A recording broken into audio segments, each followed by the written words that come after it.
नमस्कार बच्चों। आज हम प्रथम पाठ के पार्ट 2 के बारे में डिस्कस करेंगे। तो योग्यता विस्तारः यह भाग विशेष जानकारी देता है, कुछ अतिरिक्त ज्ञान देता है कि कैसे हम उच्चारण करते हैं। आस्ये वर्णानाम खट उच्चारण स्थानानि। तो 6 तरीके से उच्चारण आपके होते हैं। तो मुख्य में वर्णों के उच्चारण के 6 स्थान हैं। तो कंठ, अगर आप देखें कंठ, कंठ से आप उच्चारण कर सकते हैं, मतलब गले से आप उच्चारण कर सकते हैं। तालु, मतलब तालु से आप उच्चारण कर सकते हैं, यहाँ से तालु से उच्चारण कर सकते हैं। मूर्धा, मुंह के ऊपरी भाग से उच्चारण कर सकते हैं। दंता, मतलब दांत से आप उच्चारण कर सकते हैं। ओष्ठ, मतलब ओंठ से उच्चारण कर सकते हैं। और नासिका, लास्ट क्या है, नासिका, मतलब नाक से आप उच्चारण कर सकते हैं। सो वर्णानाम उच्चारणम कथम भवति। तो अब हम जानेंगे कि वर्णों का उच्चारण कैसे होता है। कस्यचित् ध्वनेः वर्णस्य वा उच्चारणे मुखस्य मुख्या भूमिका भवति वयं सर्वे जानीमः।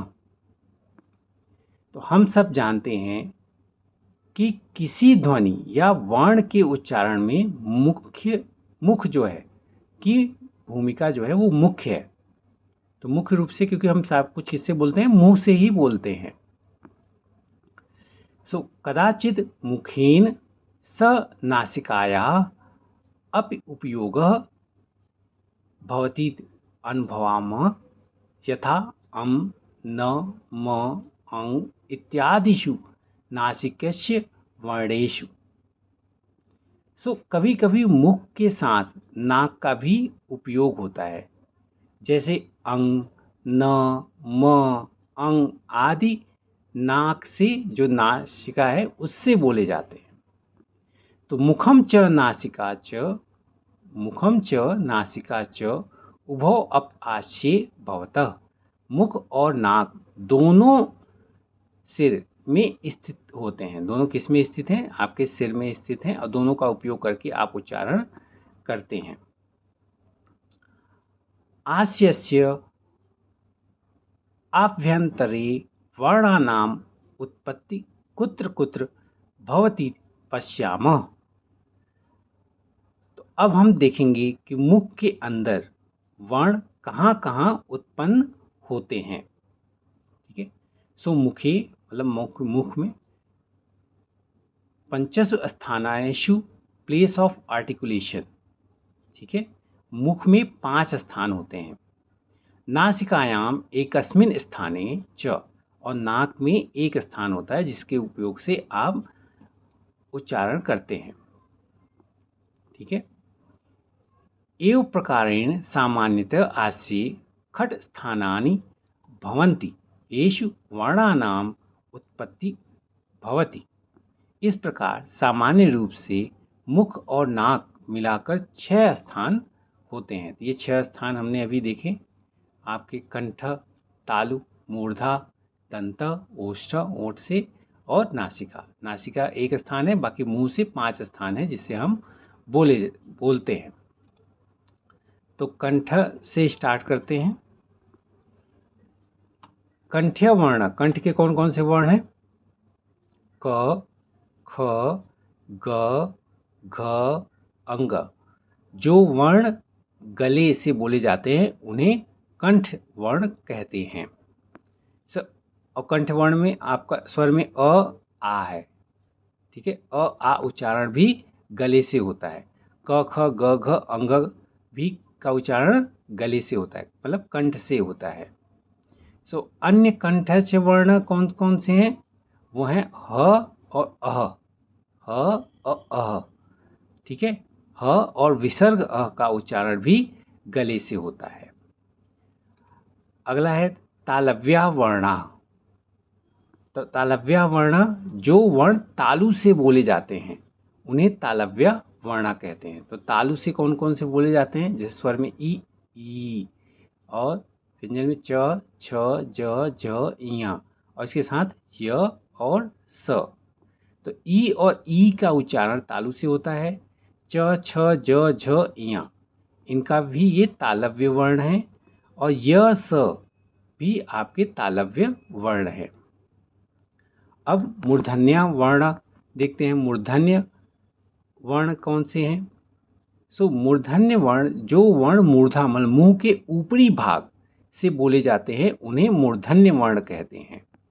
मूर्धन्य वर्ण में आपका री, ट, ठ, ड, ढ, अड़ और र और श है। ये क्या है? मूर्धन्य वर्ण है। और दंत्या वर्ण कौन से हैं? दांत से जो बोले जाते हैं। जो वर्ण दांतों से बोले जाते हैं उन्हें क्या करें? दंत्य वर्ण। तो री, त, थ, द, ध, न, ल, स। तो अगर आप देखें आपकी जीवा किसको टच कर रही है? वो आपके दांतों को टच कर रही है। तो ये सब आपके क्या है? ये दांत से बोलने वाले वर्ण हैं। री का उच्चारण भी दांतों के पास होता है। दंत्य वर्ण हमने देख लिया चौथा। फिर आपके क्या है? ओष्ठ्य वर्ण। ओष्ठ्य वर्ण, तो ओष्ठ्य वर्ण में क्या है? जो वर्ण होठों से बोले जाते हैं उन्हें ओष्ठ्य वर्ण कहते हैं। जैसे उ, ऊ, ऊ, ठीक है। प, फ, ब, भ, म, ये सब क्या है? ओष्ठ्य वर्ण है। फिर अगला है नासिक्य वर्ण, जो नाक से बोले जाते हैं। जो वर्ण नाक से बोले जाते हैं उसे नासिक्य वर्ण कहते हैं। जैसे अंग, अनुस्वर नासिक वर्ण है। अनुस्वर क्या है आपका? नासिक वर्ण है। फिर द्विस्थानीय वर्णानाम उच्चारण स्थानानि कंठ तालव्य वर्णों, मतलब जो दो स्थान, मतलब कुछ वर्ण जो दो स्थान से मिलकर बोले जाते हैं उन्हें द्विस्थानीय वर्ण कहते हैं। ठीक है। तो द्विस्थानीय वर्ण में क्या है? जैसे अ और ई स्वर मिलकर के बनाते हैं ए। ठीक है। तो अ और ए बनाते हैं। तो ये तालु और कंठ दो चीजों को बना करके, इन दोनों का यूज करके ही आप इसे बोल सकते हो।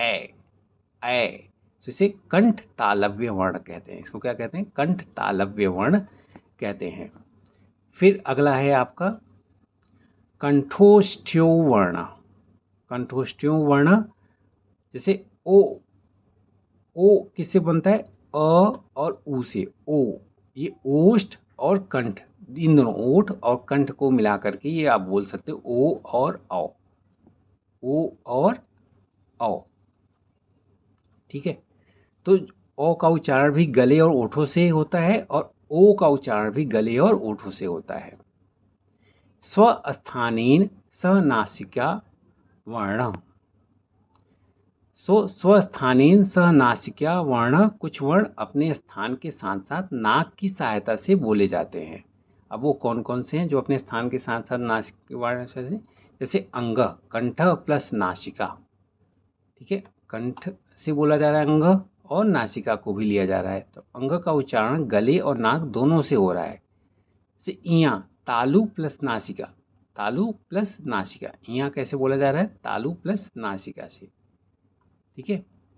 फिर अण, मूर्धा प्लस नासिका। मूर्धा प्लस नासिका से क्या बोला जा रहा है? अण का उच्चारण बोला जा रहा है। फिर न, दांत और नासिका, दंत प्लस नासिका से क्या बोला जा रहा है? न का उच्चारण हो रहा है। म, ओष्ठ प्लस नासिका।